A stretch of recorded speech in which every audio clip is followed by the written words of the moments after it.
Welcome back. My name is Chris. I'm Andy. And I'm Steve. And this is Streaming Things.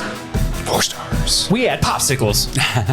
Group of shredlords. Shredlords, yes. Shredlords. Kneel before my shredded pecs. Are those muscles? Yes, those are muscles. Yeah, Pectorals. shredded pecs. I feel like Andy wrote that intro theme really high up on the neck of the guitar. Mm-hmm. Shredding on a flying V through space. I'm so close to done with the Crossing Streams music, you guys. I'm really excited about it. Yeah, they're all holding man, their breath. Don't write checks your ass can't cash. You know what I mean? You can't rush art. Everybody knows That is this. the oral equivalent of NAR, my friend. If anything, our listeners of anyone on earth know that you can't rush art. They sometimes wait years betwixt episodes. And then finally get to listen to the finely crafted genius of Cream in It. Yes. You're welcome. Still one of dear our most listener. downloaded episodes Merrily ever. down the stream. If you're new to the show, welcome. This is wonderful to have you here. And I'm sure you're grateful to listen to this soothing, intellectual discuss film and other arts. And if you're not new to the show, you know what I just said is a lie. And that's okay. Don't too. tell them, though. We want to have them here as long as we can have them before they bounce and realize we're idiots. We've got a good show in store for you. I've never started it off differently. I've never said, we've got a fucking terrible show, and I apologize in advance. Though sometimes I probably should have. But this one really is good. We each ate a bunch of popsicles. It is the sugar rush. And we shoved them into ginger ale glasses for some reason and drank the popsicle ale cocktail. Yeah, you guys put Ale 8 into a cup and then broke up. Most listeners 3 won't know what ale 8 is. That's why I said ginger ale. Well, Late one. Ale 8 1. Well, the ginger ale, and then you broke up 3 like stick popsicles and like used them as ice cubes, and then melted into the ginger ale, and it became a tasty treat that gave us all diabetes. It was everything that I hoped it would be. So I was on the phone with Chris. I went to the store earlier to buy cigarettes, and he gave me shit. I was like, "Oh, bro, they brought back cherry something Coke." He's like, "Don't do that, bro." I was like, "Do what? Get a soft drink?" He's like, "Yeah, dude, that's so fucking bad for you." I didn't say it, but it's like I'm sitting here buying fucking cigarettes. Like that's a way bigger problem. But so he made me feel bad. So instead, I bought Red Bull combos and cigarettes because my body is a temple. But so anyway, Chris eventually showed up. He was like, "Here, man, I felt bad," and he gave me an Ale 8. I felt judgy. And I was like, "I don't even like Ale 8." But it was good, wasn't it? It was super good with the popsicles in it. Yeah. Gotta say that was fire. So I felt so bad. I indulged with him and said, let's put more sugar in it. Some prison Yeah. foxy. So we're like, we learned about that today. That sounds like a gross drink.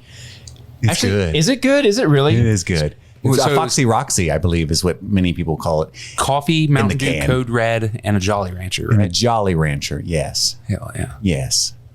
I just- Good. like, you have to describe to me the mouthfeel, the palate. We of have to this imagine Foxy not Roxy. having any real food for months on end. No sugar, black coffee, right?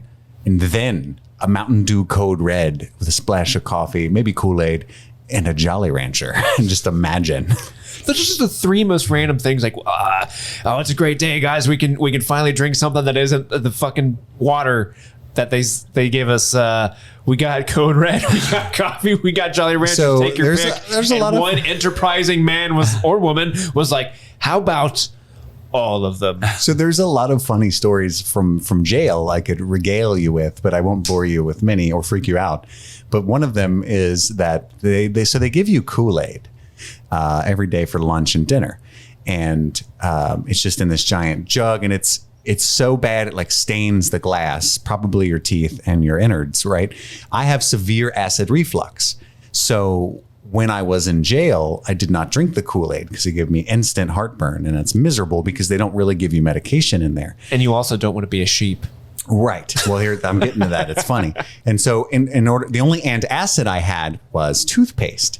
I don't know if you're aware that if you squeeze a little bit of toothpaste out and actually swallow it, it actually will cure heartburn, sort of like a Rolade. So that's I literally carried a tube of toothpaste in my little jail shirt pocket and would just lick it periodically to stop my heartburn. It's miserable. Jail is miserable. I suggest you follow the law. But there is a QAnon-esque rumor in jail that the Kool-Aid contains an ingredient that will prevent your penis from becoming erect to stop sexual assault in jail. So there's a lot of guys that have been in and out of jail for a long time that they refer to it as soft Peter. Awesome. And they will say to newer guys, hey, new fish, don't drink that Kool-Aid. It's full of soft Peter. And it's maybe started as a joke, but many of them really believe this. And so they will not drink the Kool-Aid, if you will, for fear of not being able to get an erection. And you may say, why would you desperately need or want an erection in jail? And I say to you, I do not know. How often do you jerk off now? Triple that while you're in jail. Yeah. That's a weird way to say, hey, I have ED. You know what I mean? Like the fucking Kool-Aid, you guys. You That's can't how get it it hard, started. Hank? It's like, oh, Hank can't get it up anymore. It's like, oh, I drank the blue raspberry Kool-Aid they gave me. That must be it. The soft Peter, man. Well, there's all these like 1 in 5. You got to imagine this box with mental illness running rampant and untreated alcoholism rampant, and you can imagine the conspiracy theories that they come up with. You know, and soft Peter is one of them. Anyway, that's the thing. If you don't know, now you know. Be way different if they put in like hard Peter. Just to mess with them. Actually, that's what we drank, Andy. When all those popsicles you put in, there's some properties in those popsicles that make you hard. We gotta hurry this show up. Actually, let me illustrate it by standing up. Any hoozle. This is not typically what the show is, but I just wanted to lay some documentary-esque facts upon our listeners, right? So they can learn some things for once, not just about TV and film and music and video games, but incarceration and Kool-Aid. But that brings us to this. You can email us if you have any thoughts about Soft Peter or films at streamingthingspod@gmail.com. But there's also a phone number if you'd like to call us, isn't there, Steven? There is. What is that number? Hold on, my phone's frozen. We don't know. This is the number. All right, if you would like to call and leave us a voicemail so we can hear your lovely voice, you can do so by picking up your phone and dialing the following number, 859-757-4051. Again, that's 859-757-4051. Just like Chris and Andy, we've got 2 voicemails that came in this week. Are you ready to hear them? Yes. All right, here comes voicemail number 1. Number 1. Oh, wow. Love your voicemail, guys. Hi, it's John, Steve's friend. Hi, Steve. Been listening to this show recently and apologize for my stutter or the breathing. Currently running right now, but listening to your podcast, so I thought I'd chime in with a comment, a question, and a recommendation. So let's start off with a comment. You guys talked about Edgar Wright movies. Phenomenal. Love all of those movies. I'm personally a huge Quentin Tarantino fan. And my favorite Quentin Tarantino movie is The Hateful Eight. Just love that whole idea of murder mystery, but love the setting. The dialogue is great, and the actors do a phenomenal job. But my question is, what is all of your favorite Quentin Tarantino movie? Okay, so he's got more, and we're going to go back to his voicemail in a second, but I wanted to answer that question real quick. So what is your favorite? How brave. His favorite is Hateful Eight. Is that a brave? Universally, I think that's among people's least favorite Tarantino movies, right? Really? More than Jackie Brown? That's usually the one I see at the back. Actually, cinephiles refer to Jackie Brown as his unsung best film quite often. Well, Death Proof, I think, is everybody's least favorite. Oh, yeah, that is. Then Hateful Eight, typically. Yeah. Interesting. Amongst, what do you call it? Popular agreement? Whatever the word. There's a word for that. Phil will tweet me later with the word for that. Andy, what is your favorite Quentin Tarantino movie, real quick? My favorite is Inglourious Bastards by far. I think that is his masterpiece. I think Tarantino knew it was his masterpiece. The very last line is, "I think this is my masterpiece." You know what I mean? And it is. That movie is amazing.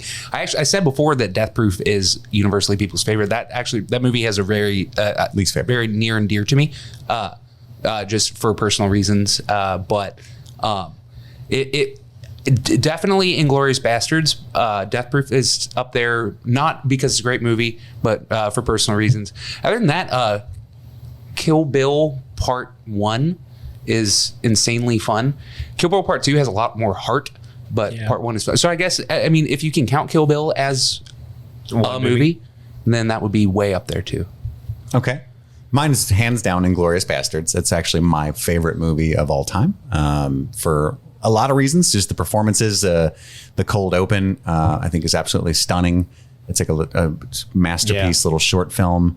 It's great art of suspense. Christoph Waltz. I mean, he debuted himself to the world, and it actually shocked and stunned the masses with his raw talent. And I absolutely insanely genius writing. Adore that film. Absolutely, the whole thing. But I also, just a quick little anecdote. I was reading the other day, Quentin Tarantino, he said to some reporter or something that because he's famously said he's going to do 10 movies for decades now. And he recently said that he may not do another film because, quote, a lot of legendary directors' last films suck. And I think that is fucking hilarious for him to say that for decades and then be like, actually, I might not do another one. Yeah.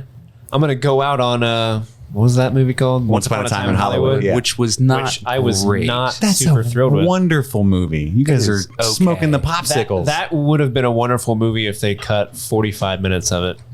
It was way too long. You got no taste. What's your favorite Tarantino film, Steve? There's a point where several of his films are like incredibly close to me. I like, depending on any given day you ask me, I'll probably give a different answer. Just because so much of his filmography is great. But since you guys have already mentioned Inglourious Bastards, which is one of the ones that I would bounce from, I will bounce to another one, which is, probably his most famous one is Pulp Fiction. That is a movie that I could literally watch over and over again. Like, I'll never get like, oh, Pulp Fiction's on, guess I'll watch it. It's just a lot of fun. And what hasn't been said about Pulp Fiction at this point that you haven't heard already? True that. I would say Bibbidi Bobbidi Bing Dong. Nobody said that about Pulp Fiction. Nailed it. Vanity Fair cover worthy right there. All right, let's listen to the rest of his voicemail. I guess that's the question first. So the comment is, I saw Cruella and I saw Quiet Place 2. And I gotta admit, I actually enjoyed Cruella better. And I think it's because my expectations for that movie were so low and that Emma's really carried the movie. Great, cute little story. Not what I was expecting. And I think Disney really knocked it out of the park. And this is coming from somebody who's not typically like a Disney movie fan. So pretty cool. And finally, if you guys are a fan of like 80s horror movies or like just the whole like be careful what you wish for type thing, and you're looking for a good movie to stream that's not very well known, but I feel like does a great job and has an excellent soundtrack that actually adds some elements to the story, I want to recommend a movie called The Guest, a nice little gem. So, big fan of the show. Glad I was able to leave the voicemail. I'm glad you guys didn't try to sell me a car warranty. But thanks, guys. Take it easy. Bye, Steve. Bye, buddy. That listener is woefully unaware of what I actually do for a living, which makes me very sad. Thank you so much for calling in. So you other dear listeners, you can join him. That is what you can participate in. We will listen to your beautiful angelic voices, and you can ask us questions that just don't fit well in an email, because who knows what text we're going to read it in. You might sound angry if you use the wrong punctuation. If you send us all caps, we'll think you're yelling at us. But if you call us, we will know you aren't. Or we will know that you are. Or it's like, wow, you need to settle down. This is Joanna. Which is fine if you want to do that. You take your movies very seriously, and we respect that here. I 100% agree with him. The Emmas carried Cruella, and it was a delight, a surprising delight. And I think we've all seen The Guest, starring Dan Stevens and directed by Adam Wingard. Right? Yeah, it's his best movie. It was a very good movie. He did send another email that we won't play, but he said if you were interested in watching The Guest, it is on Netflix. Ah, wonderful. So he's got it. He's got it down.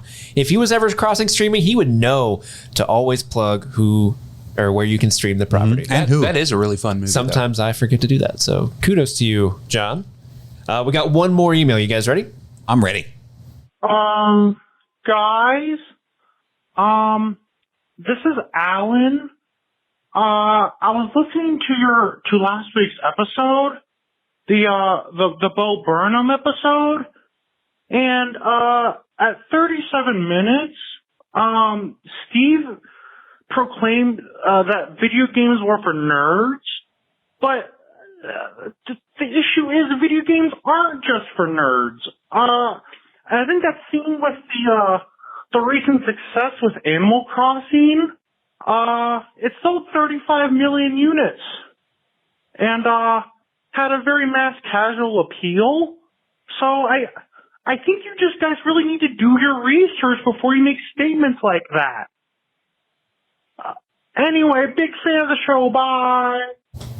That's fair, Alan. That's Thanks, fair. Alan. That's Steve fair. is an asshole. I'm a man who I feel like is brave enough to own up to his mistakes. So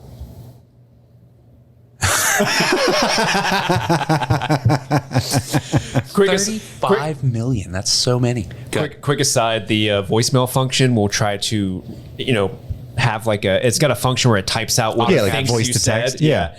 And when he said Bo Burnham special, the way it texted out Bo Burnham was the bulb burn. I thought it was going to be bulb burn him, but no. the bulb burn. Yeah, that's what he said. But yeah, video games aren't just for nerds. They're for well-adjusted people named Alan and others. Yeah. So you can use the voicemail for that too. You can call us out, which there's oodles of things to do that for. I saw a tweet earlier today where a girl said, so you're telling me that over this past year, Bo Burnham fucking made Inside and all I did was sit around and watch a bunch of shitty fucking TV shows?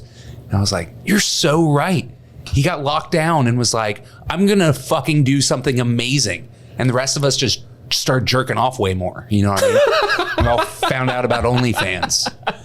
Bo Burnham went out and did that. Well, some people created OnlyFans accounts, Andy. They weren't all as lazy as you. True that. And secondly, it Someone helps. out there is the Bo Burnham of OnlyFans, all right? Again, I mean, no knocking Bo Burnham. He's a genius. But I think your productivity in quarantine, like pie chart or whatever, bar graph productivity was much higher if you're a fucking millionaire is what I'm trying to get at. I don't know what kind of chart you need to use. True that. I'm not a charter. You should be. Line graph. That's what I was thinking of. Yeah. Productivity on one side, millionaire on the other. I was going to say it goes up. I was going to save this for the crossing stream segment, but since we're kind of talking about Bo Burnham's Inside, I just want to make a quick. I watched it again this week. Don't say Bo Burnham's Inside like that. Well, I watched it again this week just because I really, really liked it. I just want to watch it, and I was taking photos of it because, especially the second song, Comedy. He's got a lot of whiteboards and he's got a bunch of stuff written on him. So I was taking photos so I could read what he had on his whiteboard.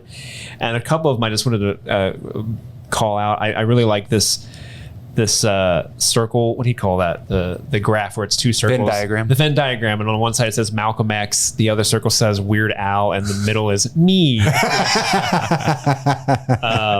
There's also this comedy equals tragedy plus time. Time equals money. Tragedy equals 9/11. So comedy equals 9/11 plus money. and then a couple of there's a quick shot of him typing furiously on a calculator, but all he's typing is 69 and 420 over and over and over again. During the sexting music video, if you look at his air conditioner in the top right, it's set to 69 degrees. Nice. Deep cuts, Bo. And then this one frame, I'm showing Andy and Chris, but there's a frame from the sexting video. It literally appears from less than a second, this one shot, but it's got this line of text projected on him.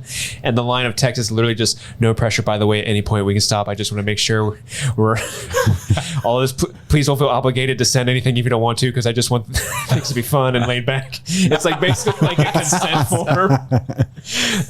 So yeah, Bo Burnham's Inside is Such a good thing to look into. Yeah, there's more layers and discussions of consent inside it. Yeah. Wonderful. It's like a Russian doll, which is also a great show. That is a great show. Moving on to our Crossing Stream segment. Steve, play the new bumper. All right. Yeah. This is the segment wherein we here, the purveyors of the show, discuss the things that we have been streaming since last we met. And Andy always starts us off. So, Steve, please tell Andy to start us off. So, Andy, what have you been streaming this week? Not shit, guys. No, I'm just kidding. Gotcha. For a second, I thought you'd be like, I've been watching Maria Menounos. I'm loving her work on those gas station ads. Dude, for real, honestly, I'm at the hospital a shitload and for extended periods of time. So I have been streaming far less things than usual. I did this week watch the first couple of episodes of a new show on Netflix called Sweet Tooth. It is about a pandemic and all these people start dying. And then somehow at the same time, all these little animal children start being born. And it is about a little deer boy that is raised in the woods by his papu. Isn't that what he called him? Papu? Yeah. It is Papa. Papu. He pronounced it weird, and they spelled it weird in the. They spelled it weird in the subtitles too. He Papa Anonymous? You give him the easy ones. This is bullshit. Sorry. Damn you, Scoop Steve. But Papu? Is it Papu? No, it's Papa. I mean, that's I didn't have subtitles on. Maybe he was having a weird. I don't know why. I haven't seen the show, so I really want to watch it now. I just swear to find God, out. he does not say Papa. He says something else. I also watched Sweet Tooth, so we could talk about it together. I know Steve hasn't seen it, so we don't want to spoil anything. But it was Right. number one in the U.S. all week, so I felt like obligated to check it out. It's based on a popular comic book, and it was created by Jim Mickle, who I assume created the comic book. Is what's IMDb credits him with creation. So, but anyway, what did you think? I thought it was very good. It was kind of almost like a lighthearted The Last of Us, wherein it's like a post-apocalyptic world and a older grizzled gentleman needs to escort their young charge across the country. Sure. Has Last of Us written all over it. I thought it was a lot of fun. I think that I read that the comic is a lot darker, and I wish that they had leaned into that because it is a little too lighthearted. It often feels like a children's show, and I don't know if that's the tone that they were really intending. Like they want this child to come across as like the heart of the show, and he does, but it's a little too much at times. But I did enjoy it very much, and I think that the world design is fantastic. I agree. I thought it was wonderfully directed. I thought all the little kid is a monster actor. He is good. That's not nice. The boy looks like a deer, but he's not a monster, Andy. Monster actor. But yeah, it just a little sappy for me. Yeah, it's fair. I really enjoyed the show. Steve, I think you're going to absolutely love it. It's got a lot of heart, which I think is too. Is the boy precocious? He is. Ooh, he is I do precocious. like a precocious child. He's part deer, so he has like really acute smell senses and hearing. You guys are really fawning over this kid. Ah! But the guardian that he travels with is like, it's really interesting. He's a professional football player in the before times. So he's this giant hulk of a man, and the little kid's name is Gus, but the big man refers to him as Sweet Tooth because he catches him eating candy. It's a whole thing. I don't want to spoil it. But then the big man, he just calls him Big Man. So it's cute, but it's not as childish as you think. I mean, it's rated TV 14, but there is some pretty good violence in it. It just cuts away so that it can get that rating. I think they wanted it to be like a young adult, adolescent accessible show, which obviously worked because it was number one in the world for a good week. So it was kind of accessible to everybody. But I've only seen the first 3 episodes. I've heard it ends really well. The whole thing's really interesting. It has Last of Us vibes. I also kind of was reminded of the first couple seasons of Walking Dead, which as much as that show is made fun of and hated now, that was a really good show in its early first seasons. Season of Walking Dead is amazing. Yeah, absolutely. So I think it's got great post-apocalyptic vibes, but it also reminds me of a show no one watched for good reason, probably. It was an Amazon original called Utopia. Did you guys check that out ever? No, I know what it is though. Yeah, so it was pandemic related as well. Oh, the one with Rainn John Wilson? Cusack. Yeah. Yes, and Rainn Wilson. Absolutely. So I think that show was shot in the foot by debuting during the pandemic and being about a pandemic.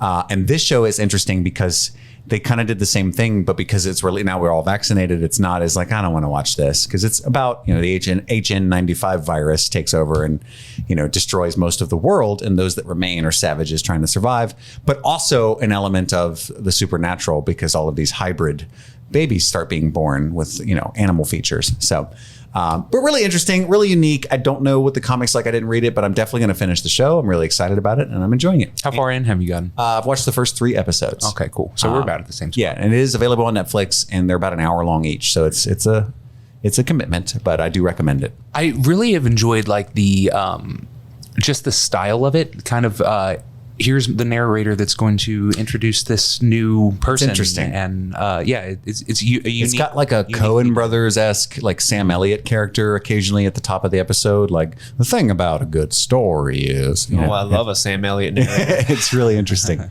Have you been streaming anything else, Andy? I finished Conjuring, The Devil Made Me Do It. I'll just say, if you're... Spoiler alert, did the devil make them do it? That's what we're all here for. That's what we want to know. No, I'm kidding. Don't spoil that. It was fun. It is by far the weakest of the Conjuring movies. Now, I love the Conjuring movies, but I don't care to watch like Annabelle or Annabelle Creation or The Nun or any of that. I don't care. There's too many of them. But the actual, just the baseline Conjuring movies are dope. And this one is dope-ish. I will say though, dope light, dope adjacent. This dope has been cut. You might say it's stomped on. They dope. stepped on it, yeah. But it had the biggest jump scare that that's ever gotten me in my adult life happened in this movie. Oh my God, did it get me? And part of it was that I had the movie up way too loud. And I was sitting, and I have a really nice sound system in my house. Brag. And humble brag. But I was like leaning over next to the speaker, and this jump scare came out of nowhere. Did you feel it? Dude, I swear to God, like it's just a very sudden knocking, right? But I like... It was a reaction like you see in trailers for horror movies where they're like live reaction of the audience. Like they throw the popcorn. Yeah, it's like, oh my God. That was me. Like I'm never like that. I'm usually like, I can feel like the goosebumps in jump scare sometimes if it gets me. Your shoulders but I don't react, But this was literally like, I went, holy shit, like audible gasp, and like jumped around. And I was like, God damn, you got me. So it was worth it just for that. So there you go. Turn the movie up if you watch it and you want to get fucking freaked out. Yeah, that's what I've been streaming. I saw an article that because Patrick Wilson's in that, right? Mm-hmm. They kind of noted Patrick Wilson has been in all these Conjuring movies, and he's kind of had this underrated career as an actor where he's like, in a lot of famous stuff, but he's not like a famous person. Mm-hmm. And they were like, with the success of the Conjuring franchise, it's about time we finally realize that Patrick Wilson is the first ever Scream King. And I'm like, oh, I don't know if I like that term, a Scream King. Also, white guys don't need more titles. Let's not give them that. He is in a bunch of horror movies. He was in Insidious, wasn't he? Yeah, he was. Yeah, yeah, he's in like a ton of Watchmen stuff. Because there was that meme last year that was like, who is this man and why is he the most famous person in the world who I don't know his name?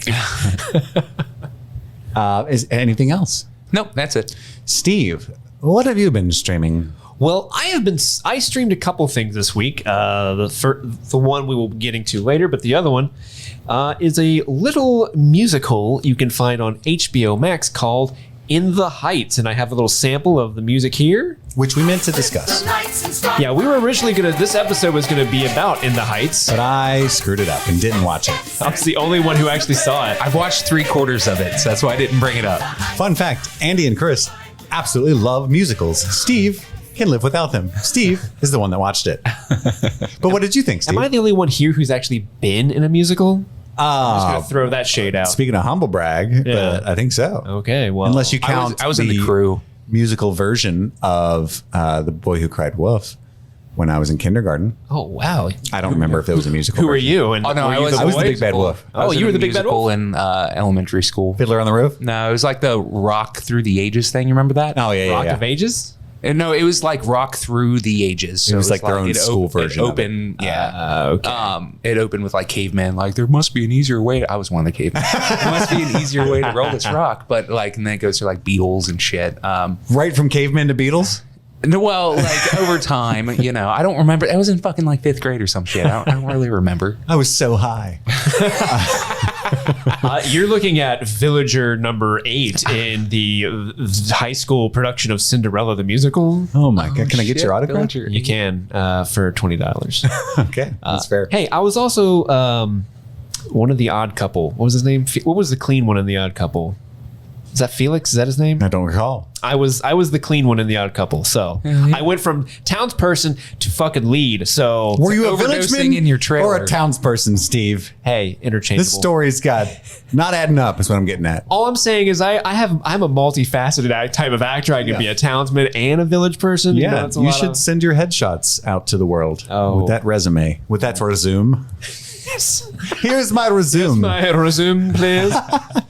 But no, I watched In the Heights. Some of you who listen to the show may know that Andy and I specifically, Chris too, but I think Andy and I have talked about it more, is that we're a huge fan of Lin-Manuel Miranda's Hamilton. Yeah, Chris is a big fan now too. Since he never watched in it and watched in it, never watched it or listened to it until it debuted on Disney Plus.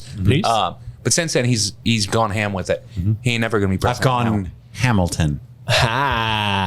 Well, In the Heights is Lin-Manuel's previous musical. He made this before Hamilton, and it has been on Broadway for a while that I've known. But with the success of Hamilton, I guess someone was like, "Hey, he has this other musical. We should make that into a movie and make lots of money too." So Lots of fucking money. and they did. And if you like Hamilton, you will like In the Heights. You can definitely see the DNA that is Lin-Manuel's writing style and music style.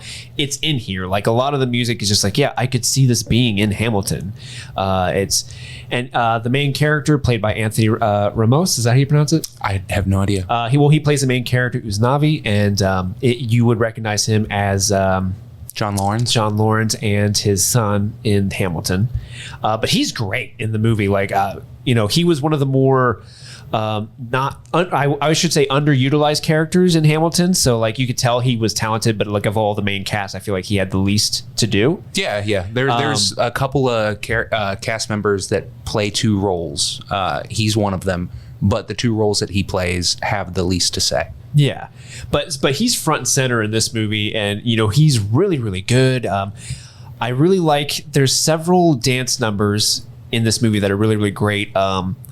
I wish I do have the list in front of me, but the opening number is really great with them singing and dancing in the street, and they've got some really poppy type choreography that I was a huge fan of. There's a really great number with Abuela. I think it's Paciencia y Fe. That musical number is great, where it's this older woman who's kind of walking through a bunch of subway cars, and then like they start using lights, and that's one of my favorite numbers in the movie. There's also a pretty interesting one where 2 characters are singing about their love for each other as they're like running up a building Spider-Man style and dancing. It's a cool idea. Now you have my attention. Yeah, it's a really neat idea. The only drawback to that scene is you can tell it's green screened, but it's a really whimsical idea. But the cast is really, really great. Like all the songs are amazing. There's a couple shout outs.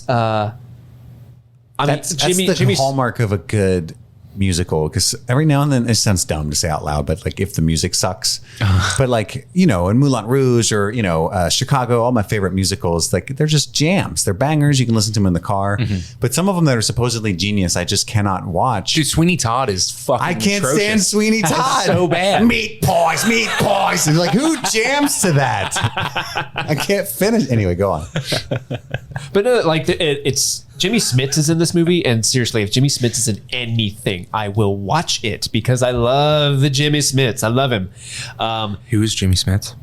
Yeah, he's Amy's dad in Brooklyn Nine-Nine. He's also Oh, okay, yeah. He's also one of the guys in the prequels.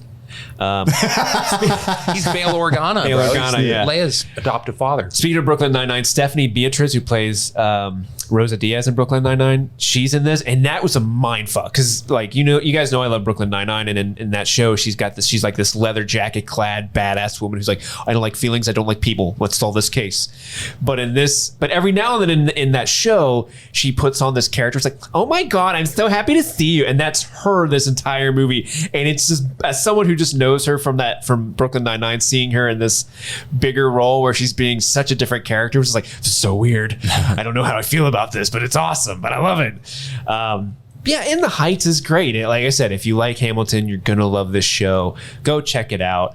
It's on HBOMax. You can watch it for free, or you can go into theaters and watch it. I have heard that the theater is quite a spectacle and very communal, and that is a good way to see it. I mean, it's a good way to see movies for sure. Sure. Yeah. Some are more suited than others. I right? think because In the Heights is so centered around community and you know everyone who knows your name on the block and what you do for your community. Like, I can see how seeing it in a theater with the right crowd could be just next level entertainment. Can you see Jenny anywhere in the back?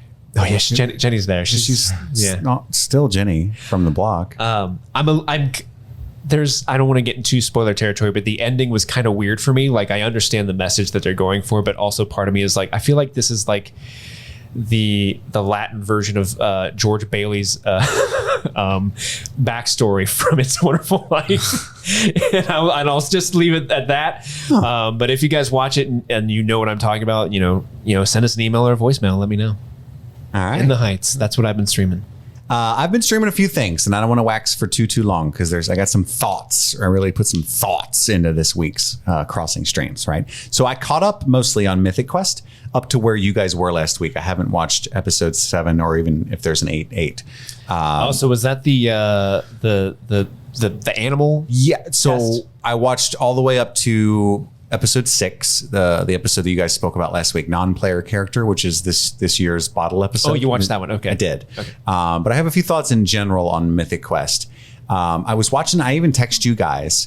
There's a scene, and I don't want to spoil anything, but just in general, if you guys aren't watching Mythic Quest, we've talked about how gorgeously it's shot. It's funny. It's endearing. There's some genuine genius filmmaking going on in this show that I feel like still going pretty far under the radar, perhaps because Apple's Plus's streaming network is still not considered like one of the top 3. It's pretty niche still. But also I think this show is dropping some sociological bombs. Yeah. And that's also not being talked about as much as I would like. Like, I'm just sitting there with my wife, and there's this character who is, in general, an egotistical douchebag with a heart of gold, and then like a manic young woman of color. It's kind of her character is just to be manic and doubt herself, but is like a genius coder. And they're driving along, and at some point, anyway, whatever. So the egotistical douchebag is driving with another female character of color who also happens to be gay. And she's ranting, and he stops and he's like, just shut up. What do you want? I'm the CEO of the company. You can literally ask me for anything that you want. And you're spending the whole time bitching about how the world holds you back. And like, this is your moment. And then she can't think of anything. And he's like, oh, so you spent so much time bitching and complaining that the world's holding you back. You've never actually taken any time to sit and think of what you actually want. And I'm just like, I like paused the show and turned to my wife, and she's just like cavalierly eating her ice cream. And I'm like, did you fucking hear him? And she's like, yeah. And I'm like, can you believe that they wrote that and then he acted it, and after reading it and then they did it? I mean, he's right. But I'm like, yeah, he's right. But like, how dare he? You know what I mean? Like, do you guys get what I'm saying about how crazy that is? That show is full of like very ballsy character interactions, like that cut deep. Yeah. In certain scenarios. And you don't really expect it because, again, it's a comedy and everyone's making it. It's about people making video games. But then they have these like moments like that. They're like, oh, fuck. Okay. Yeah. Jesus. I sat and thought about that for hours, and even how it applied to me, even as a straight white male, and how much I bitch about like being poor or whatever. And it's like, dude, just if you had spent all that time just working on something, and I'm not talking like that pushed me all the way far right, like, yeah, everything's equal and I should have just gone and got it. But I'm just saying, like, there's an element of truth to what he's saying as well. And I know it's spoken through a character who's had the world handed to him.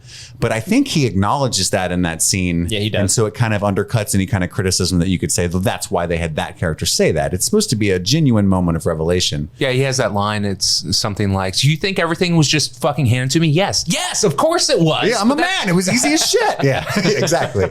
Awesome show. But I did watch the non-player character show, and I have to agree with you guys. I think, and in no way does it live up to quite the Dark Quiet Death episode that it's compared to for many reasons from season 1. However, even just the title of the show is genius. Non-player character. It's an NPC, and it focuses on a character from the show that generally nobody gives a fuck about. I thought that episode was called Backstory. Yeah, that episode's called Backstory with an exclamation I just point. misspoke.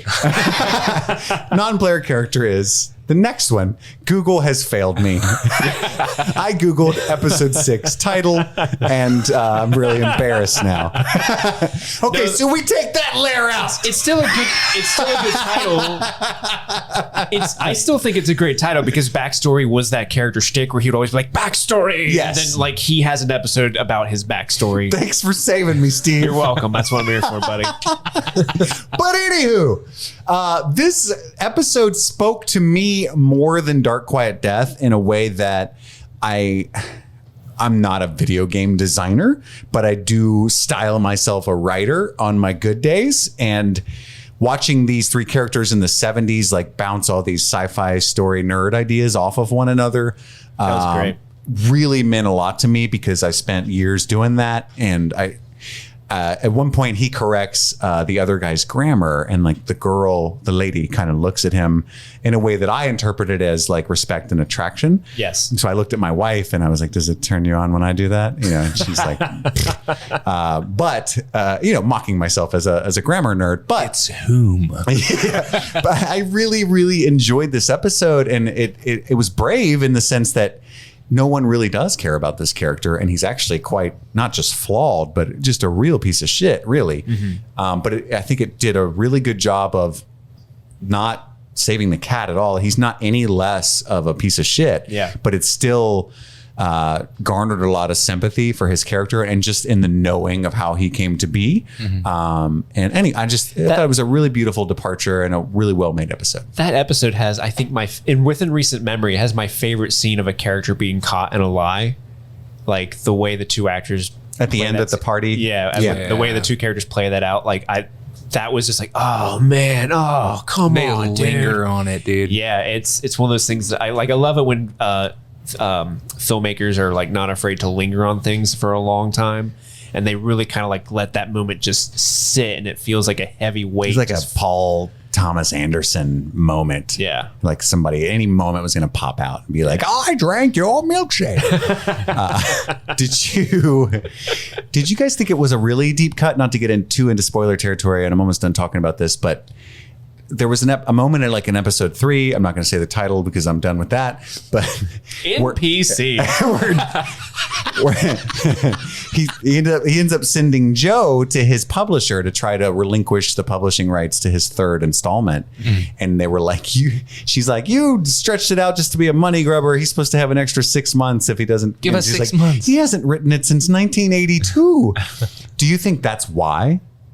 Because he's a plagiarist and it's never coming? Do you think that was like a really deep, smart cut? Yeah, I think that's part of it. Yeah. Yeah. I just thought that was neat. I was thinking about that. But it's the 3rd book, right?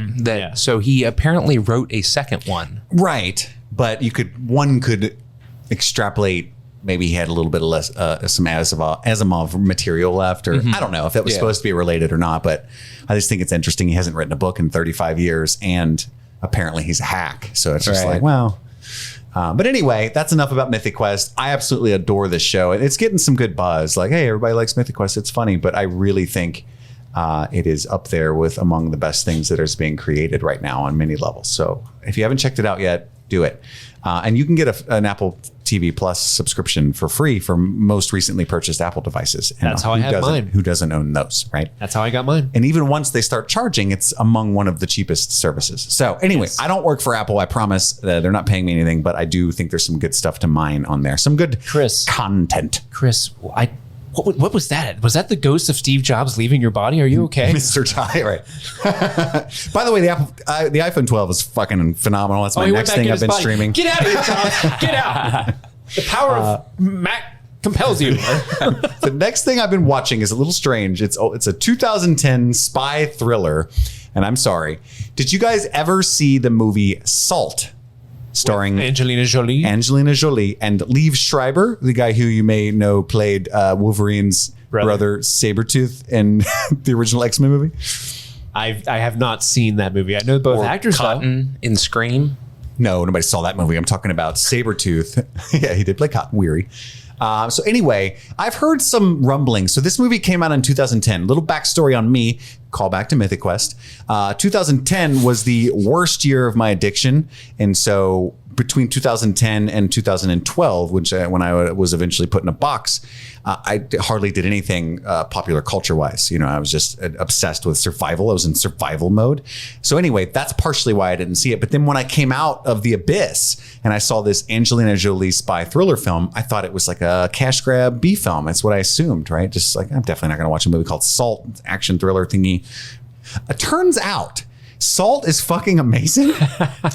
It's a really, really well done spy thriller. Did Angelina Jolie direct that as well? No. It's Philip Noyce. Philip Noyce. Okay. And written by Kurt Wimmer. I think she's only directed one movie, Unbroken, the World War II story thing. Maybe two films. But anyway, so it's right up there. I'm talking like Bourne movies. I'm talking like Mission Impossible movies, like the better ones. That's how good it is. Really unique script. What if you don't action's like the phenomenal. Bourne movies? Well, do you like spy thrillers? I don't like the Bourne movies. Do you like spy thrillers, Steve? I'd like Mission Impossible. Do you like, who is he? He's a good guy, bad guy, triple, quadruple agent. That kind of movie?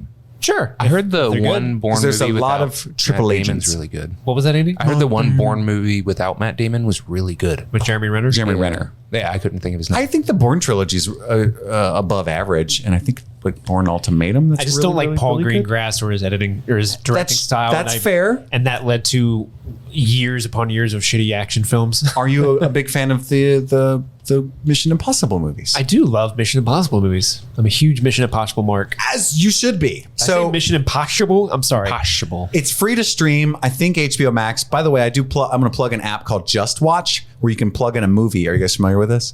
Yes. You can plug in any movie and it'll tell you on which of your streaming services it is free to stream, if any. Oh, I use Real Good. And it is very handy. Is that another app that does that? Yeah.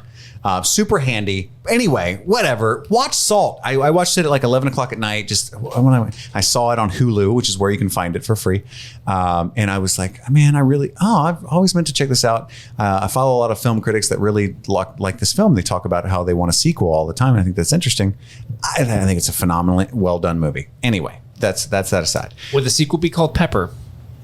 I fucking wish, please.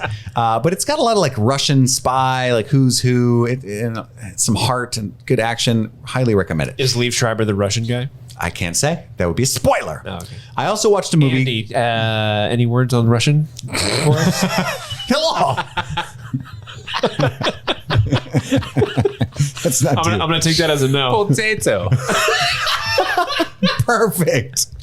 Nailed it. Is there a Russian in here? Fucking Gorbachev's right next to me on the table. I didn't even know this whole time. You could infiltrate the Kremlin. I would like potatoes. I watched a movie called Plan B on Hulu. I think it's a Hulu original. Have you guys heard of this film? I've heard of it, yes. It's directed by Natalie Morales and written by Joshua Levy and Pratiksha Srinivasvan. I'm sure I fucked that up, but I gave it a good college try. You tried. The IMDb plot summary is this. It follows a straight-laced high school student and her slacker best friend who, after a regrettable first sexual encounter, have 24 hours to hunt down a Plan B pill in America's heartland of South Dakota. This is supposed to be great. It is hilarious. Very, very endearing. I had a good cry. I watched it with my wife. It was a very good movie. It's very raunchy. So there's like some appendages you typically don't see in films that are just flopping around. And those are always fun to see. You know what I'm saying? I'm talking about penises, Steve. Oh. Because I know you weren't catching on. I thought it was hilarious. It's free to watch if you want a good laugh, but also, you know, it has a lot to say about the current status of reproductive education and sex education in America, and specifically misogyny really implanted into that system. And so, but if that's all that is shrink wrapped into hilarity that you can stomach if you are really get uncomfortable at the thought of overthrowing the patriarchy and you want to laugh in the middle of it, it's the perfect movie for you. I had a wonderful time. I think it's got a lot to say, and it reminded me of Booksmart a lot. If you guys watched that movie a year or two ago, but probably a little bit better. Anyway, that's enough about Plan B on Hulu. And finally, I at Andy's behest, got to watch The Father, directed by Florian Zeller and written by Florian Zeller and Christopher Hampton. It won the Oscars for Best Actor and Best Adapted Screenplay. So it was a must watch for me. It stars Olivia Colman and Anthony Hopkins and Imogen Poots, who's one of my favorite actors to say her name. So I have to regale you with the way in which I watched this first, because it's interesting. So I sleep with a fan in my bedroom. The fan broke, and I'm trying very hard to talk quickly because I know I'm taking too long. The fan broke. I'm also a little bit psychotic, and I should be on medicine, but I don't take medicine because as an addict, I fear taking medicine. So what happened was I can hear my dog licking himself in the corner. I normally can't because of the fan, and I'm trying to sleep.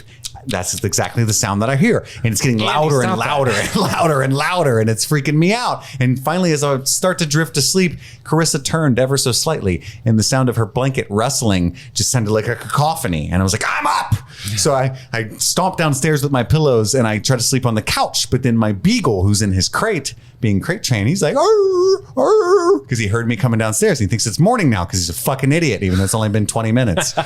So I get him out of his cage and now he's an asshole. So I can't sleep at all. So I get mad and I turn on the lights and I turn on The Father, which was not a good movie to try to fall asleep to because it is incredibly engrossing and bleak. And it's almost a horror film. Yeah. So this is my like 1 a.m. to 3 a.m. movie that I decided once I'm already like having a mild panic attack to watch. So anyway, because of that state of mind, I have to say that it was a surreal experience that I do not regret in any way. Hey, Steve, did you ever watch The Father? I haven't yet. So it's absolutely stunning. I really want to. The script is phenomenal. So it's based on a play, and you can tell that it's based on a play, which I always enjoy, because like imagining how they would do this on stage and yada, yada, yada. I mean, we all know Olivia Colman's absolutely phenomenal. Anthony Hopkins is a legend, and he won the Oscar, and he deserved it. But it's...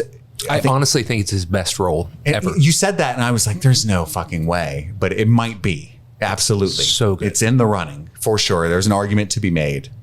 But it's this movie about an old man with dementia and his daughter taking care of him. And it's for the most part from his perspective, which has never been done before. And so they do all these things from scene to scene where a character will say something and it's all shot, the timeline's messed up, and you really get an idea for the first time ever for me of what it might be like to experience your mind deteriorating. And it is terrifying because he'll like make plans with his daughter and then like he'll leave a room and be in a completely different house. And then he'll see a man sitting there and be like, why are you in my house? Like, this isn't your house. It's my house. This is my house. And he'll like, but it's not, it's not because the scenery's different. And then like, here's your daughter right now. She'll explain, and he'll turn around and it'll be a different woman, a different actress.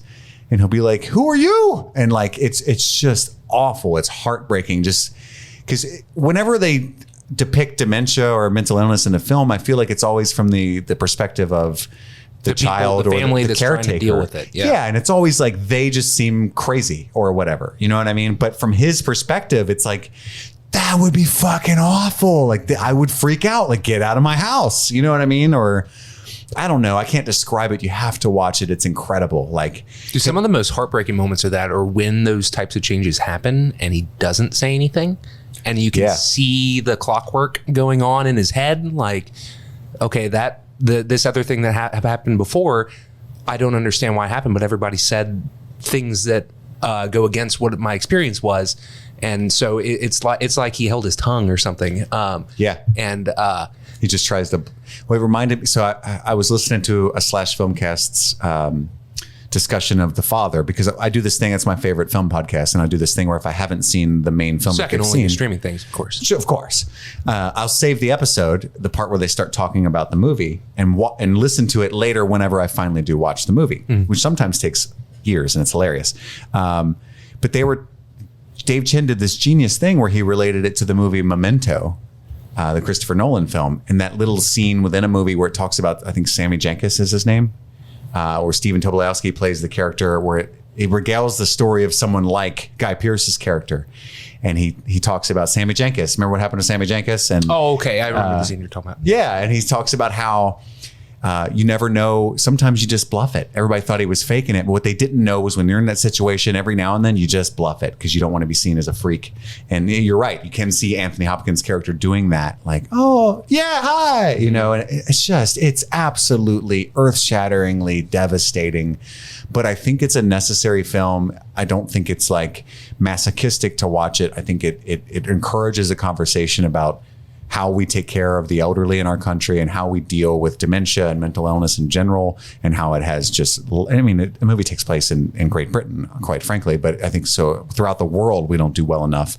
And how we need to have a better infrastructure and really have a conversation about what to do, or what can you do even, because I don't know, whatever.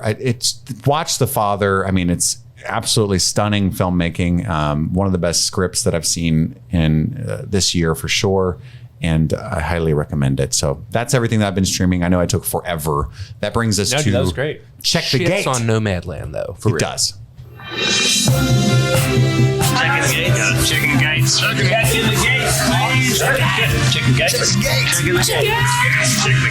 Check the gate. Watch that. Check the gate. Check it. This week in Check the Gate. What is Check the Gate, you ask? It is the segment wherein we, Streaming Things, tell you, the listener, all the hottest, steamiest, freshest piles of hot takes in film and TV news, and some other things I find interesting. I want to blaze through this because I've got a robust amount of stuff here, and I know that I ran way over long on. You heard it here third. Oh, sorry, Steve. Way to get it in there. So organically done. I get my shit in. So Jeff Bezos is going to space.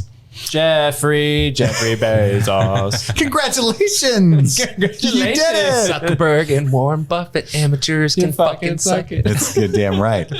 I just thought it was interesting. Like, this isn't TV or film, but the fact that he's using his billions to, and it's very soon, isn't it? In like July that he plans on orbiting the Earth briefly. Right.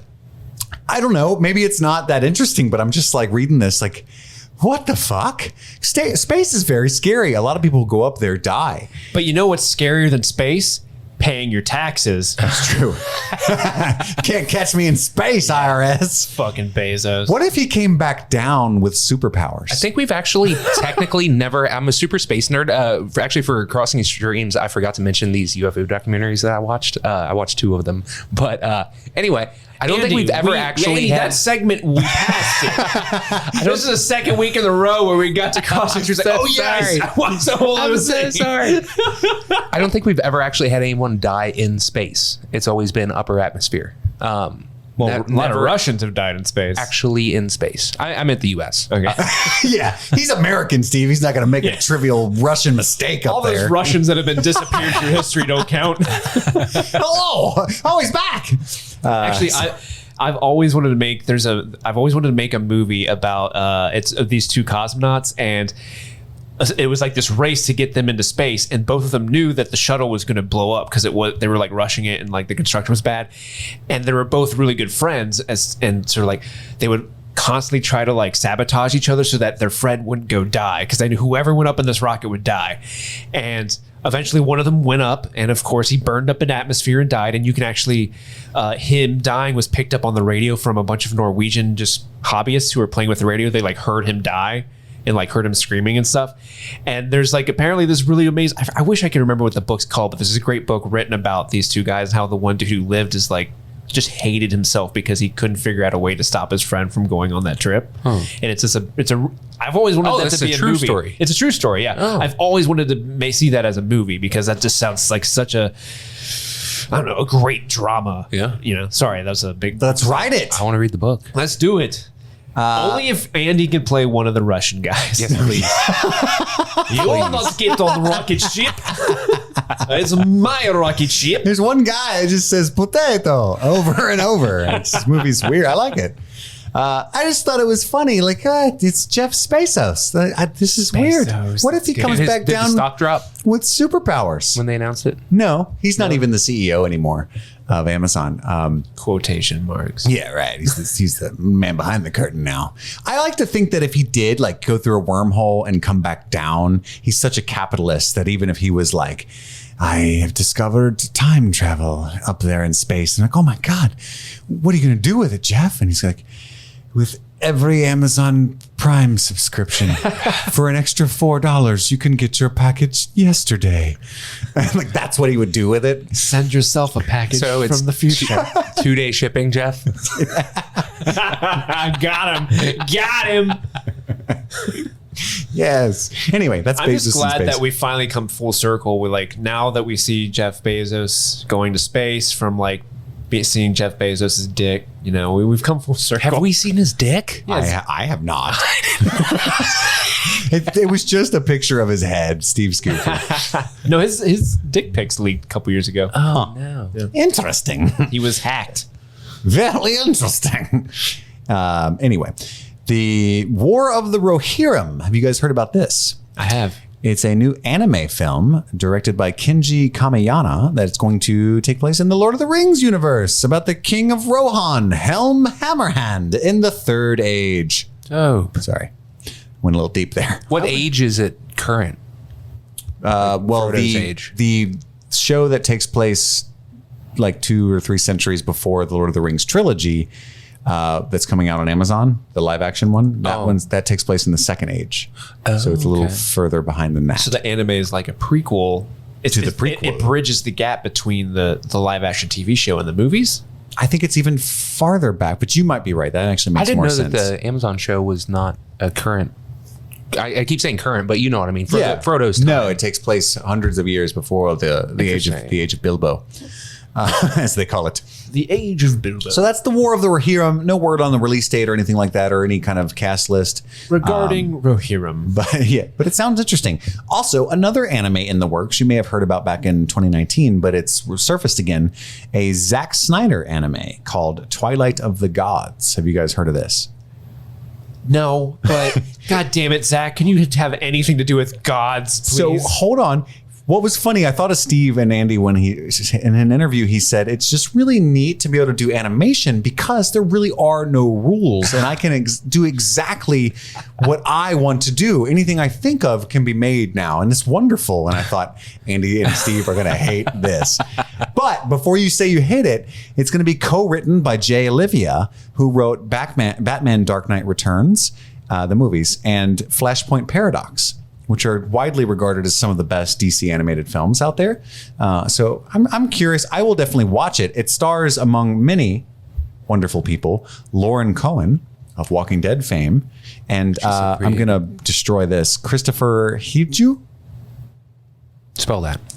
Hivju? Andy, you're definitely fucking done. Yeah. Spell that. I got you. Potato. What was he in? Game of Thrones. Who was he in Game of Thrones? He played. Oh my God, I am. Tormund. Tormund Giantsbane. Thank you, Andy. Okay, Jesus, so it's a sweet Norwegian name. There's a lot of Slavic actors in this. I think it's going to be great, but I could be wrong. But more animated news. Do you think Tormund would have liked Resident Evil? Because he's like, where's the big woman? Yes, he would have absolutely loved Resident Evil. Speaking of Resident Evil, they're making 2 animated shows on Netflix, based on Splinter Cell, which I never played either of these franchises. Yeah.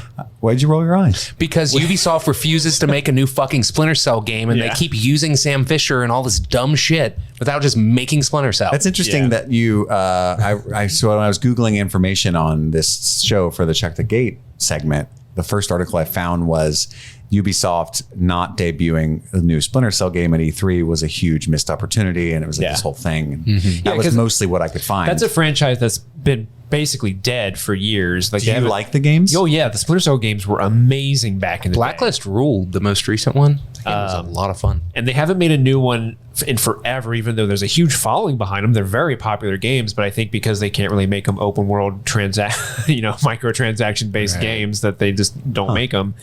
And they're like, guys, we're making a Splinter Cell TV show, and everyone's like, I don't fucking care. That's what I want. Can I play it? Speaking of which, E3 started today, and Ubisoft had their big premiere today. Well, a lot of this stuff that I'm saying now I got from Geek Tweak. I don't know if you follow that. I think IGN has a lot to do with it, but it's kind of like a good nerd precursor to E3. Yeah. So I'm excited to see what comes out at E3. But also, in addition to Splinter Cell, they're doing a Far Cry animated series and bringing that to Netflix. Do you guys have any interest in watching that? Are you big into multimedia tie-ins for games? I'm not.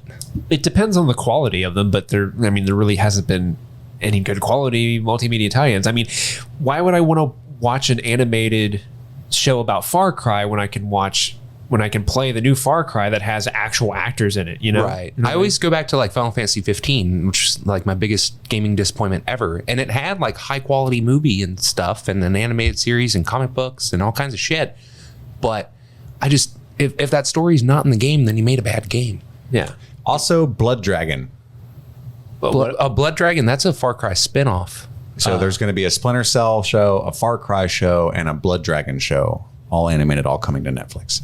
Now, Blood Dragon might be a cool animated show because that was a very... I'll posit this to you. Did you guys watch Castlevania, the show on Netflix, the animated show? No. Just season 1, and season 1 was awesome. It's a very good show, so there you go. I think it could maybe work out. They do some really good Japanese animation type stuff on Netflix that I think kind of flies under the radar. Yeah, like I said, it depends on the quality of the property. In Love, Death, and Robots, that's Netflix. If they actually are pouring, time, effort, and quality into these shows, and not just throwing them out to pasture to be like, people like this game, slap Resident Evil on it and ship it out. You know what I mean? So there's always been like media tie-ins for games that's just dumb. Like there's Halo movies and stuff, and they're all just like trashy, terrible movies. Yeah, but I don't consider it like this. Like I don't see like the Mortal Kombat movie to be a media tie-in. Like, right. I think it's just an attempt to adapt it, and I hope that's what these shows are, is an attempt to adapt it. Mm-hmm. But they keep choosing these games that are cinematic anyway. To like Uncharted, it's kind of like, it's already a movie, and I think Far Cry's like that somewhat, isn't it? Far Cry's ish. Far Cry over the years has been like very. They've been trying to be, it's not as cinematic, but they really put a lot of focus on character, specifically when it comes to the villains. The villains are usually like really well written and really dynamic and the most interesting part of the show, but the main character is nameless. You know what I mean? Right. And it's always a different character. So they've been like the latest Far Cry game that's not out yet. That's got Moff Gideon from Mandalorian, Giancarlo Esposito. Mm-hmm. And that looks like that he's going to be great. Is that 6? Yes. Mm-hmm. So it's not even released yet that she was trying to buy today. Correct. Okay, yeah. Awesome. That's an inside joke for another time, perhaps. That brings us to the close of our Check the Gate segment. Before we go to our main event, which we haven't even told you what it is, we're going to be talking about Loki and the new pilot debut that came in on Disney Plus on Wednesday. Next week, we got the next couple weeks planned out. We know we've dropped the ball on this. So next week, we're going to be talking about indie darlings that you may have missed. So in the whole vein of, Fast and Furious 9 coming out, and we've got the new Mission Impossible coming out this year and all this stuff. And, the whole summer blockbuster fest is coming out. The whole world zeitgeist is about intellectual property. We thought we'd take time to devote an entire episode to small films that a lot of people overlook that you should go see. That's very near and dear to our heart. So we'll just be going through A24's catalog. Pretty much. They're doing God's work. So that's what next week is. So please write us at streamingthingspod@gmail.com. If you've got a small, low budget film or indie darling that you just absolutely love that you don't think enough people have seen, you can write into us or give us a call and leave a voicemail and we'll talk about it on the show, especially if we haven't seen it yet or have seen it and have thoughts on it. And then the following week, completely opposite of that. Somewhere around June the 26th when we record, we're going to be talking about Fast 9, the 9th addition to the Fast saga. And okay, here's the shtick to this. None of us are fans of this franchise. Fuck my life. Yet. To be fair, I've only literally seen one. And I like the first one, but Steve's actually referring to like the 5th one, I think. Whatever Paul Walker's last movie was, that's the only Fast and the Furious movie I've seen. And I don't think Andy has seen very many. I've seen the first 2. So what we're going to do, for some reason, is we're going to watch all 8 of the original Fast saga films and Fast and Furious presents Hobbs and Shaw. Gotta have Hobbs and Shaw. Obviously. I'm really excited to watch Hobbs and Shaw, actually. We're going to hate watch all 9 of those movies and then give money to go see Fast 9 to discuss our experience on the entire Fast saga all at once. We should try to go to a drive-in.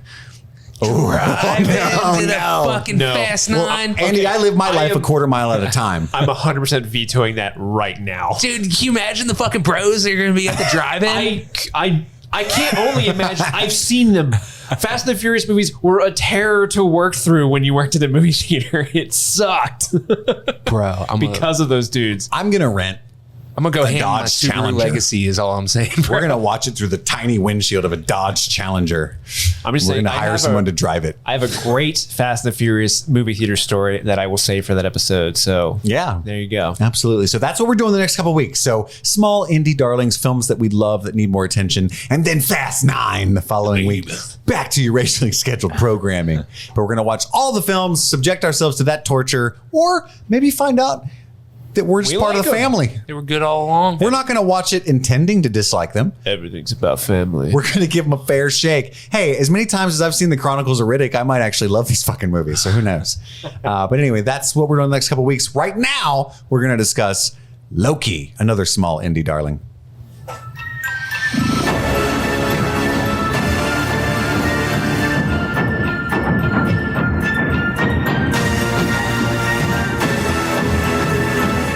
That's one of the things I love about the show is the theme. This is a theme that I think like I feel like it's apt. We'll probably talk about it a lot. Is there's a lot of Doctor Who vibes going on with this show, and the theme is definitely part of that as well. So it's written by Michael Waldron and created by him as well, and directed by Kate Herron. I assume just the first episode because they're going to have multiple directors and writers, I would imagine. But also you got to give credit where credit's due to Stan Lee and Jack Kirby, of course. So Loki obviously is a new serialized show on Disney Plus, following in the same veins as WandaVision and Falcon and the Winter Soldier. And the plot summary is focusing on Loki, the character, the god of mischief, Thor's brother. And the plot summary is thus: the mercurial villain Loki resumes his role as the god of mischief in a new series that takes place after the events of it. What a fucking terrible plot summary. That is literally what I just said. That is not the plot at all. Picks back up. So here is the plot. If you have not seen Loki yet, we're going to do a mild spoiler-free discussion followed by a quick spoiler-filled discussion because I took up most of the time on this episode. But basically, the plot is that Loki, as you'll remember from Avengers Endgame, he disappears when the Avengers go back in time to 2012, catch the separate timeline Infinity Stones. Loki from the original Avengers film is standing there in handcuffs and a muzzle for some reason, because he can charm you with his words. That's true. And they accidentally drop the what's it called? Tesseract. I almost said Nebuchadnezzar. That's a Matrix plug. They drop the ship.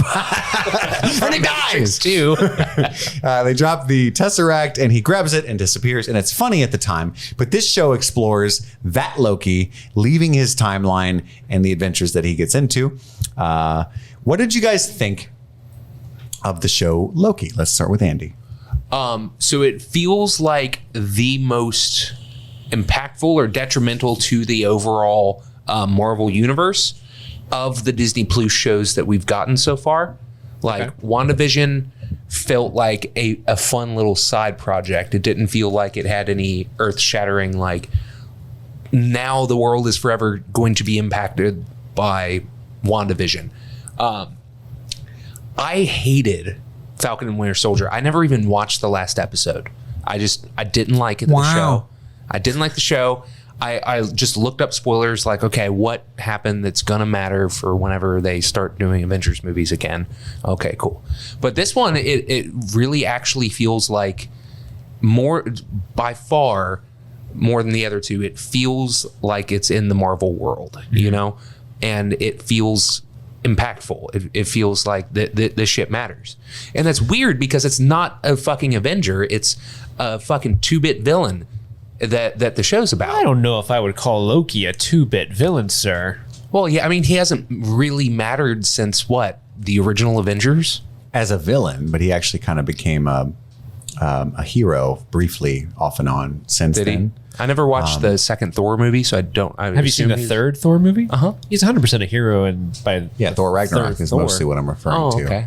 He gets to fight alongside his brother. He has the touching moment with Thor, Odin, their father, Anthony Hopkins, which is maybe his best role aside from the father. But no, I actually enjoyed it a lot. Yeah. I thought that it was. There was a line that made me die laughing, and I can't wait to get into spoilers to talk about it. But I had a lot of fun with this episode.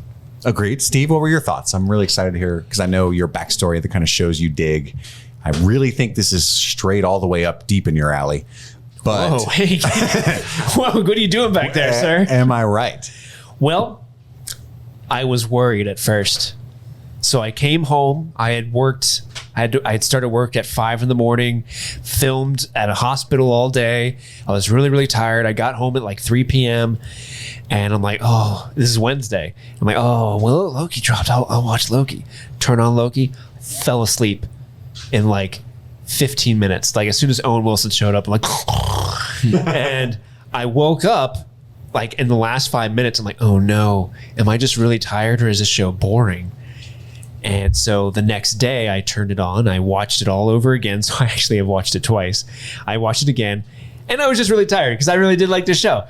Tom Hiddleston's great. He's always been one of the biggest standouts of the MCU. Loki as a character is so multifaceted and charming and interesting. And he's just, the way he plays that character, he could just do whatever and he's just fun to watch. Like put Loki, in a gas station and it'll be entertaining at least. You know what I mean? And another thing that really stood out about the show is the set design and art design of the show. So it takes place in the TVA, the timeline, what is it? Timeline something agency. The people who kind of police the flow of time. The Time Variance Authority. Yeah. The Time Variance Authority, their little world is incredible because it's got this amazing 1960s 70s aesthetic to like all their computers and lights and everything, and big like Far Cry vibes, or not Far Cry, Fallout. Yeah. There's definitely when he's in the line and he sees that like cartoon kind of exposition dump. But then, like when you actually see what the world looks like, it looks like something you would see on a cover of a sci-fi novel from the 70s, and that aesthetic really spoke to me because you don't see that often, especially nowadays. And so I was just in love with the world.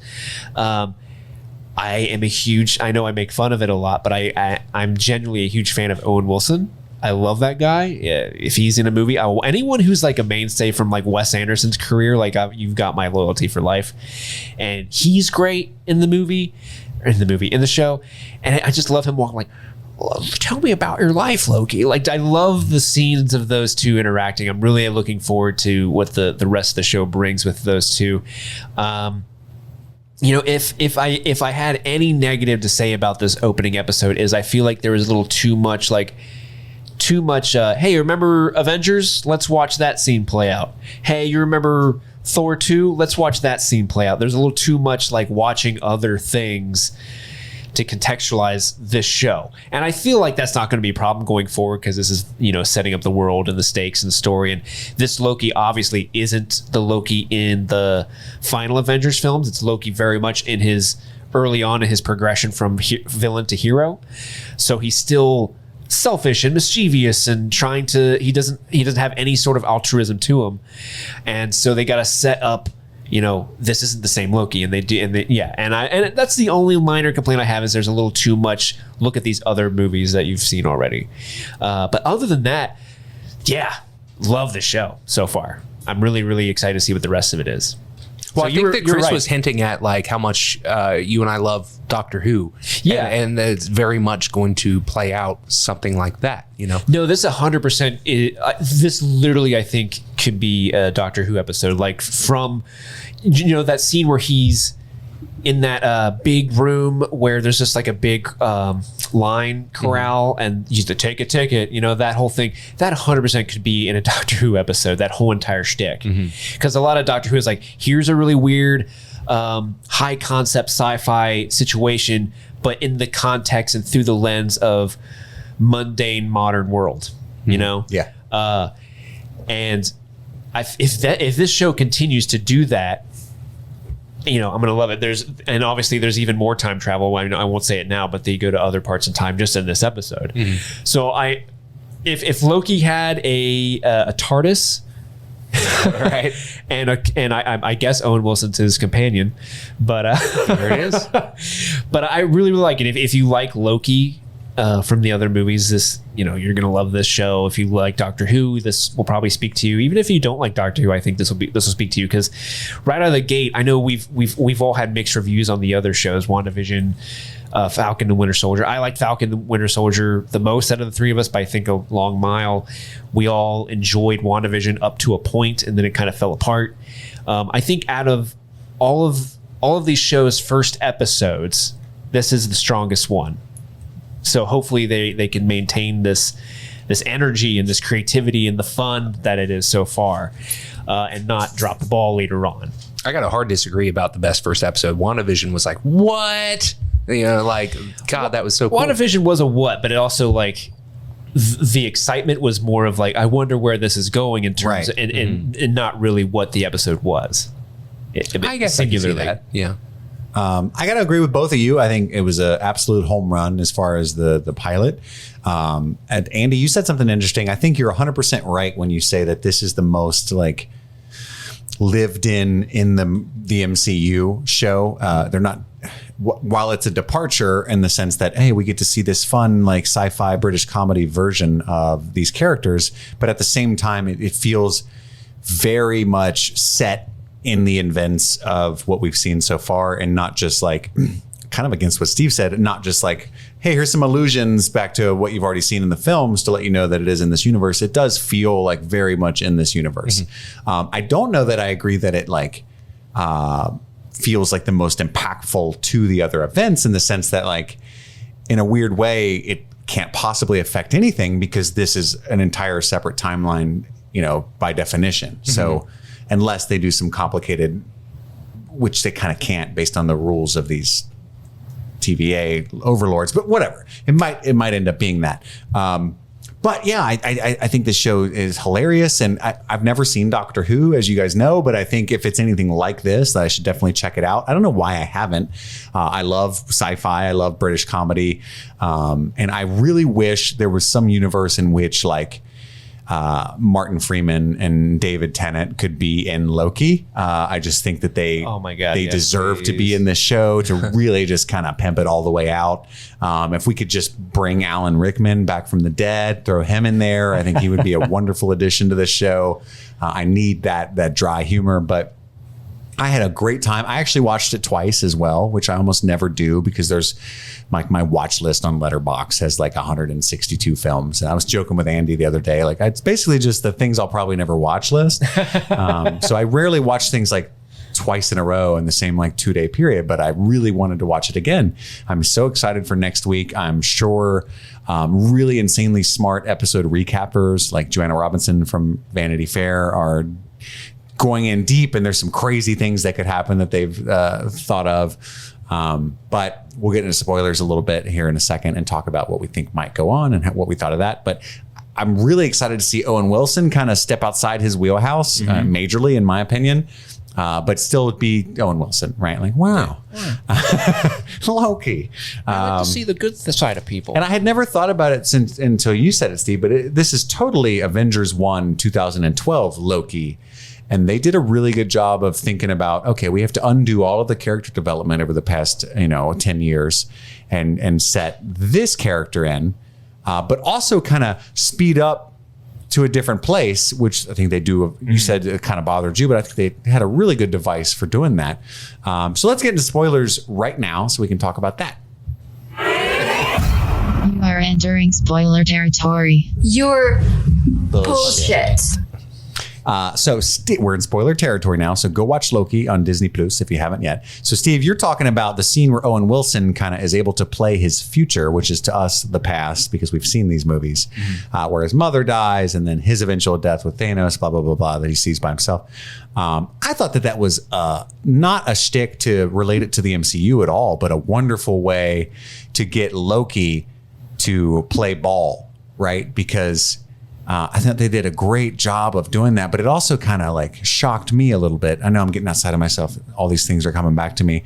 So there's this scene where Loki kind of at first was completely cucked, and I was a little disappointed. Like, this is fucking Loki, and you got these guys just like still immediately arrested, can't fight his way out at all. Right. But eventually he sneaks through, breaks out, steals some stuff. They can't catch him. And he really is never caught until he surrenders. So I'm like, okay, whew, cool. Yeah, right. Cool. But there's a scene where he goes to steal the Tesseract back from that hilarious, like minimum wage employee guy. Yeah. And then I'm gonna gut you like a fish. That's the line, dude. What's your name? Casey. Give me the Tesseract. I'm gonna gut you like a fish, Casey. That his delivery is great because he's like, "Hey, sit over here. What's your name?" And like he seems so like I'm being nice to you, and then as soon as he says, he's like, "Hey, I want to kill you." Dude, the way he delivered that line. What's a fish? Give me the Tesseract. That whole interchange what does it was matter? awesome. Yeah. What does it matter? It's a horrible, violent death. Okay, I'll comply. I'm complying. I just want to know how I'm being threatened. Yeah. What is it? So anyway, he opens the drawer, grabs the Tesseract, and he sees all of the other Infinity Stones in multiple iterations. And it dawns on him, to him, that's just like the coolest thing in the universe. Like, oh my God, such power. And they're just sitting there in a drawer. They're not even locked away. And Use the guy's like, paperweights. yeah, a lot of these guys, we have a bunch of these. They use them as paperweights. And he stands up and it dawns on him, like, is this the greatest power in the universe? And he's like, yeah, I guess. But that's when he decides to just give up, because it's like, what the fuck? The greatest power in the universe is bureaucracy. That's what I meant when I said that it's the most impactful thing that feels like so far, because they made a joke out of what they took 19 movies to build up to. Was like, oh my God, now all these Infinity Stone hints that we've been dropping all these years, it's really all coming together now. And now here's Avengers Endgame and everything happens. And they're just like, yeah, we use those as paperweights. And it's like, shit, what kind of world are you trying to build here? And they talk about, like, early on, they hint at the multiverse wars are going to happen if these timelines don't work the way that they're supposed to. It's like, well, that's obviously what's going to happen. So sweet. That's true. Good point. Very, very savvy. It kind of hits on something, even though I thought that was a wonderful character moment for Loki. And I thought it was entirely believable that he would then toe the line, coupled with, after that, seeing his own death. That I think, hey, this is a wonderful way that we can take this super, definitely not going to do what you ask him to do character, but put a flag in that. I got something to say later, and then make him play ball. Let's show him his death, show him all these Infinity Stones, and make, I was like, oh, this is really well done. This is entirely believable. But it also bothers me, and it's cuts at the heart of what bothers me about superhero comics in general. Is like Obi-Wan Kenobi's line from Star Wars. There's always a bit, or no, I'm so sorry. It's Qui-Gon Jinn's line. Excuse me. Qui-Gon Jinn's line. There's always a bigger fish, right? And it's like, So you get like Iron Man. Okay, now there's Hulk. Okay, now there's Thanos. So, it's just like there's always a bigger giant power. Oh, now there's Dormammu. And then like now, oh my fucking God, there's like these 3 guys who are probably in the comics as well, who like run all of time, and like the Infinity Stones are fucking M&Ms to them. And I'm like, okay. And I had to take a second and be like, all right, okay, that's fine. That's fine. Now apparently Owen Wilson is more powerful than Dormammu, right? In a weird way. Okay, that's fine. But I mean, have you seen his movies? like, can you imagine? I am inevitable. Wow, you really think you're inevitable? That was gnarly of me. In a weird way, you are, in the sense of fatalism. That's great. You are just such a cool cat. I love hanging out with you. By the way, I'm so sorry. I saw a TikTok where Michael Cera does all of. It's not actually him. It's a guy imitating Michael Cera doing all of Thanos's lines, and it's hilarious. I'm like, inevitable, man. Super. You got to watch it anyway. So there's that, but also, we find out at the end of this episode that the plot of this show is the reason that Owen Wilson was struck by an inspiration to use Loki to help him is because there's another variant who is running amok, killing teams of Time Variance employees, who is also Loki, a different timeline Loki. And so it kind of begs the question. I would think first off, I guess, let's just say, what do you guys think of that plot? Because I think it's awesome. The fact that makes sense. I am wondering if it really is another version of Loki. Yeah, I think that there's a reason why they didn't show their face. Yeah, because they cut to the scene where it's the hooded figure killing all the TVA guards at the end, and they specifically do not show that. But if it was another Loki, I feel like they would have just shown it. Well, when you do multiple timelines and shit, like Loki could be a woman in another timeline, or Loki could true be multiverse. Thor. Like there's tons of shit that they could do with it. I don't think it's just going to be another Tom Hiddleston running around. How would he think it was Loki and not be right about that unless he's manipulating him? Is that what you think? No, I think that it is that timeline's Loki. I think that like the rules are that. Okay. Just that video that he saw standing in line wasn't enough to really establish what the rules are. And I think that to Owen Wilson's character, that's Loki. But that being Loki, that Loki could have been a hero.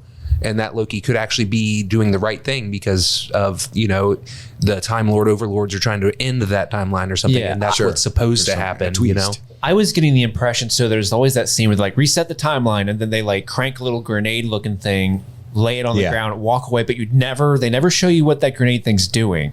And I always took that as they're basically annihilating that world that exists in a branching pathway. So they're committing a genocide of the entire universe for that timeline, so there only remains one. So they're really quite evil in a weird way. And I wonder if that means, because basically the whole story of Avengers Endgame was creating a bunch of timelines, branching timelines and then reconverging them by bringing the stones back to that point in time. You know what I mean? Yeah, but that was, in Owen Wilson's definition, part of the timeline that they were supposed to do. Mm-hmm. Whereas Loki leaving was not. I'm wondering because I don't know. And I don't know if this is true, but I'm wondering if that is a situation where, because he's not talking about that specific branching timelines from Endgame. He's talking about 2012 Avengers. They were supposed to do that in that specific scene. He's referencing that specific moment. No, because Loki specifically tries to say, if you want time bandits, you need to get them. They traveled back in time. But again, how does he know about that? But again, that Loki doesn't know about that because this is the Loki again from 2012. Because he says you can smell the cologne of 2 Tony Starks from a mile away. Right. No, I remember that. Because he's just making fun of Tony Stark. But he says that there's 2, so he knows that Tony Stark must ergo have traveled back in time if there's 2 of them. I think in that scene, he's trying to incorrectly put blame on the Avengers so that he can recruit these people and go back and invade Earth again and become the God King. That's what he's trying to do in that scene. Poorly, I should say. But I really don't think that Loki knows anything about the time bandit heist that's happening in Endgame. Because how would he know? I think that that's a small writer loophole, and that I disagree. I think that he actually does, because like he witnesses the stuff happening. Yeah, he like looks around. Yeah, he like he sees little Ant-Man kick the thing true. around. So I think that he's very smart. That That's true. You're right. Traveling very time smart. then.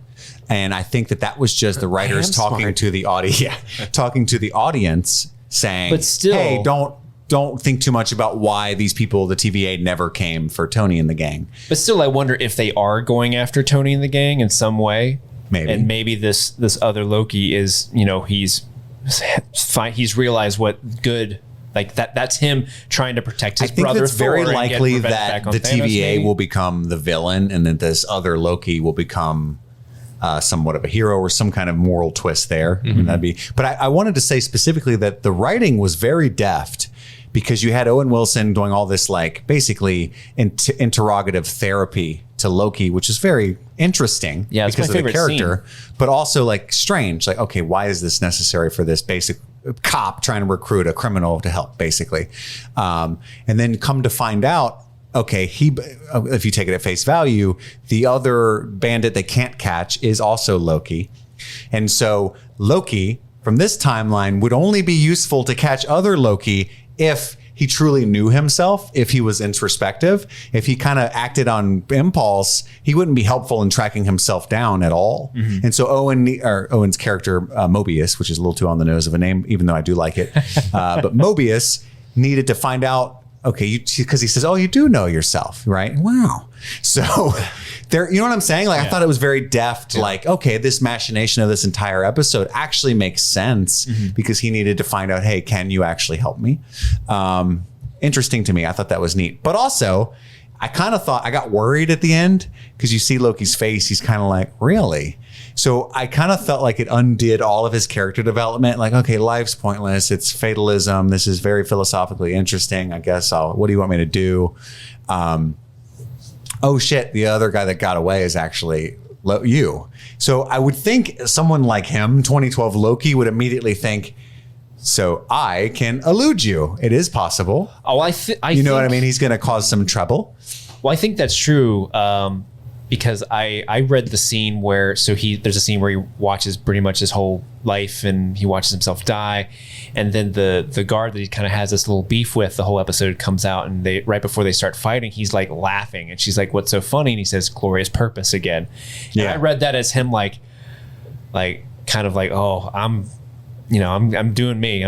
I write my own path. I'm not living that. I could see he's got a mischief, right? And I could see him in that moment. I read that as like this very sad resignation of like, oh, glorious purpose. It didn't amount to shit. Yeah, 100%. Right. That's how I read it too. I think it's funny. Right after that, he says, you do know yourself. I don't like hurting people. When like 5 seconds before that, he just tortured the shit out of that lady after he put the collar on her. And enjoyed it very much. Warped her in and out. It's like, well, it's not painful, but yeah. It's annoying. That was funny. It was funny. Because it's such a childish, like, there's no point to it other than fuck you. Right. I did love when Owen Wilson does that to him. And at some point, he had thrown his chair. So when he wheeled him back to the time where he would be sitting down. It just puts you there. Doesn't rearrange everything. I'm sorry, it doesn't move the chair. Yeah, that was awesome.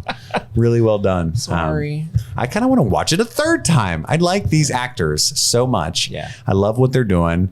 I'm very curious about the plot, and there's so many fun. I mean, there's endless fun that they can do because they've already gone back to 16th century France. Who how knows did you what they'll like do? I love the other variant that was kind of being processed at the same time as Loki was, and it's just this guy who's like, no, I ain't taking a ticket. Yeah. No, I'm not taking no ticket. And then he gets to the front of the line and they're like, hey, where's he's like, I told that guy to give me my ticket. He won't give it to me. Just this total knob. What do you guys think is happening when they hit them with those batons that I think they're like erasing them from existence. That seems a little extreme. Yeah, I agree. Because she swings at Loki to do that to him and almost hits the clerk. And he's like, hey, I don't forgive you. There was a term that they called it, and I can't remember now. Reset? Is it reset? Is that what they mean by reset? I don't know if that is resetting, but they had sentenced Loki to being reset. And so we actually don't see resetting. I think it is because later when he walks into Mobius's office, he says, this looks like a room where you would kill me. And, Mobius is like, no, that's the other room, actually. You might want to sit down. So Sorry. I just was reminded of like the one scene I really, really disliked in terms of how it was shot. So there's a scene where he's in the court, and he, it's really good. He's having that back and forth with the judge or whatever she is. And when she's like, all right, you're being sent to be reset, the two guards grab him. They walk 2 feet to the left, and then he's like, no, you will not do this to me. And like, he's like not struggling, but like the two guards are like, it was just really oddly choreographed where he's like not really putting almost up a like fight, two stormtroopers, but they're not actually like they're not pulling him anywhere. It's just literally him like, no, we have to stay in this spot in the blocking so that Owen Wilson can make his part. Sure. That was the only problem. Like, I would have done that differently. Yeah, I've got notes for that. Struggle a little bit. Overall, absolutely loved it. Any other like little scenes or notes that you want to shout out to? I want to give a shout out to the title card because it's so bizarre to me. It's just a rotation of different letters and stuff. And it kind of reminds me of like Seven or something in a weird way, especially with like the manila folders and obviously no horror connotations, but just I like the idea of the dark detective theme to it. And I really love the idea of those two going on adventures. Well, I meant more like the fact that it's all that like it's like it's a hint at like multiple timelines thing because it's almost like Clerks where it's like different fonts, you know what I mean? But like the font that they land on for like this is the title card for Loki. I'm like some of those other ones looked way cooler than that, but it doesn't matter. Maybe in a separate timeline they chose the one. Right. But you said call it a moment. I liked when they give the Casey the Tesseract at the beginning. They're like, here, process this for evidence. He's like, well, can you tell me what it is? It's the Tesseract. Loki says, it's the Tesseract. Be very careful with it. It sounds dumb. Yeah, it does. It does. He's right. There's a lot of really cool opportunities to kind of self-reflect and make fun of the MCU as a whole. And I'm really excited. Do you think, here, let's do this, because in the comic book world, any character's death can be undone at any time. Sure. You just do a separate issue or in a timeline where that never happened or whatever, right? Do you think that they will use this as an opportunity to bring Loki back to the main timeline? Or do you think this is an opportunity to create a separate universe in which Loki never died and bring him back periodically?